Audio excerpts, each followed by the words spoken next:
Another interpretation would be, what if I export my vibration energy to the vibration observer? For example, I have $1 million vibration energy, and I give $1 million vibration energy to vibration observer, then I have nothing, meaning that I will not move. That means vibration observer has to move a lot. How? What would be the condition that makes the vibration observer moves a lot, maximum? That's the case when vibration observer has a resonance. Okay? So, when this vibration observer has a resonance, at that frequency, I can start to move the master structure, not other frequency. So graphically means that there is a like this, and this is the region or position where I can stop the master structure to move, and we call this region is the frequency where we can use the vibration observer. Okay? That we learned in chapter, I think, 5. In chapter 5, we also learn about the situation when we have 2 degree of freedom system, but the base is moving with some amplitude. And in this case, when we look at the response of this with respect to motion of that, and we found that the transfer function look like this. And this is the famous point of square root 2. So, if the excitation force is larger than the 1.4 of the natural frequency, then what? Increasing damping does not give us reducing amplitude of vibration because of this very interesting characteristics. Okay, that's the physics and application area we learned using this 2 degree of freedom system. And then we extended this concept to multiple degree of freedom system.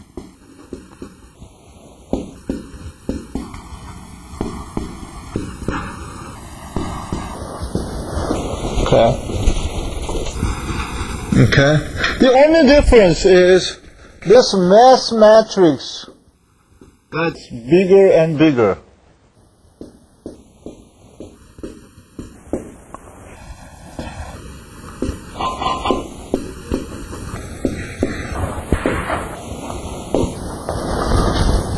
Right? So the mathematical operation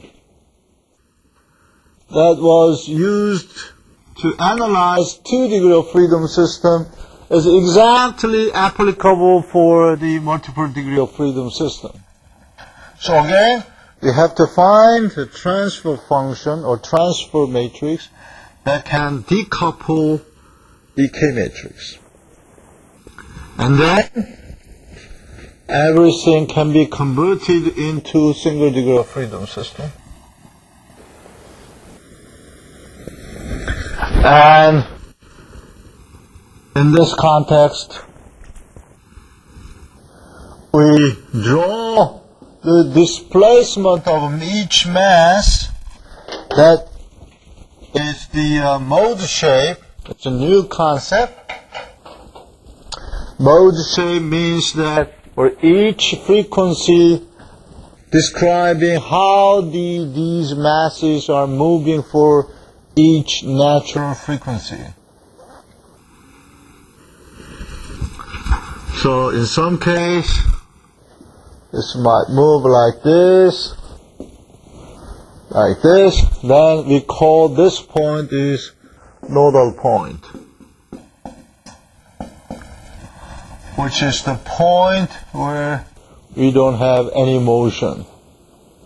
The practical importance of this finding this nodal point is the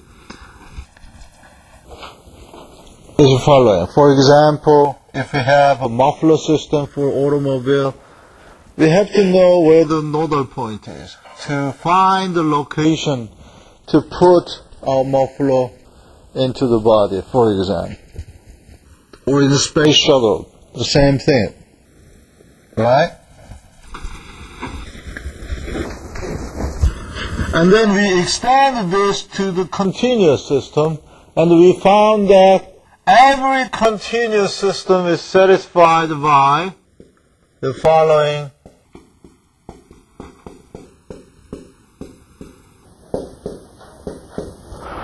And for the membrane,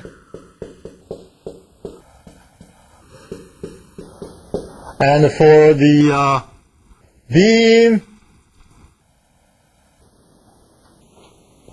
the equation is a little bit different, right? They have a derivative with respect to space of 4 times, okay? So we have a family of continuous system, string,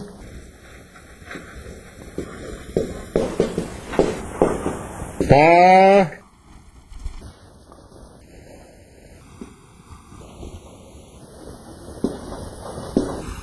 twisting rod, beam,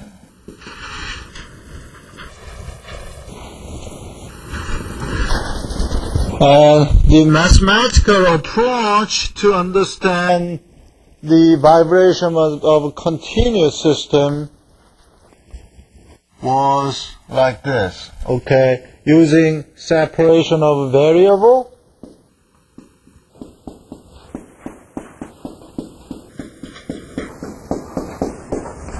Okay, this gives me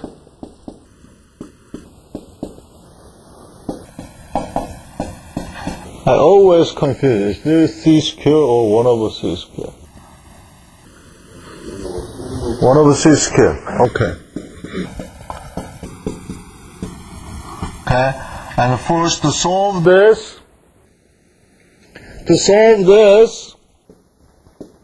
we need a boundary condition.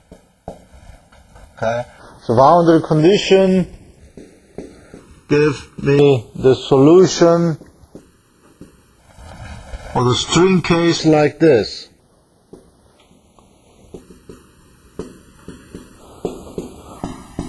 Okay, then this one provides us the frequency that is C square multiply m pi over L, and that means each mode has its natural frequency.